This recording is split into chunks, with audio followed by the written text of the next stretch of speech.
জাহান্নামীর একটা করে ঢুকবে, উপর এক বালতি করে গরম পানি, ওই গরম পানিতে পুরো গা পুরো দেহ ঝলসে যাবে।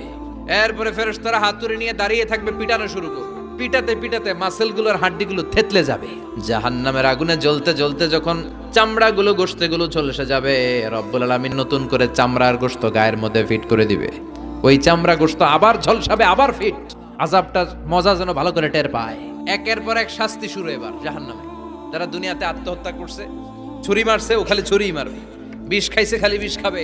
যে মেয়েগুলো ওড়নায় গলা পেঁচিয়ে এই আত্মহত্যা, তারা জাহান্নামের রশিতে আর ওড়নায় খালি আত্মহত্যা করতেই থাকবে। যারা স্মার্টফোনের ভিতরে ইন্ডিয়ান নায়িকাদের কোমর দোলানো ডান্স দেখেছে, অশ্লীল ভিডিও দেখেছে, জাহান্নামের গরম শিক চোখের ভেতরে ঢুকিয়ে দেওয়া হবে। যারা মিথ্যা বলতো, ওদেরকে এক লাইন জাহান্নামের ছুরি দিয়ে কুচি কুচি করে জিহ্বাটা কাটা হবে। অন্যের জমি মেরে খেয়েছে এরকম ডাকাই তাছাড়া নাই, 7 জমিন ওর কাঁধে তুলে দেওয়া হবে। এবার ঘাড়ে কর। গিবত করে চগল খড়ি আছে না নাই, তাদেরকে আল্লাহ জাহান্নামের তামা দিয়ে নখ বানায় দিবে, আগুন ঝরবে ওটা থেকে। নিজেরা নিজের গালের গোশত আর বুকের গোশত টেনে কুড়ে কুড়ে খাবে। ওদের ব্যথার চিৎকারে পুরো জাহান্নামটা থারথার করে কাঁপবে। যারা যাকাত দেয় নাই, জাহান্নামের টেকো সাপ, যেই সাপ কামড় দেওয়ার সাথে সাথে দেহটা নীলাভ, 70 গজ জামিনে ঢুকে যাবে। আবার সাপ ওখান থেকে ছোবল দিয়ে বের করে পা থেকে পেঁচাতে পেঁচাতে কোমরে একটা টাইট। পারবেন সহ্য করতে? আল্লাহ জাহান্নাম থেকে তুমি আমাদের বাঁচাও।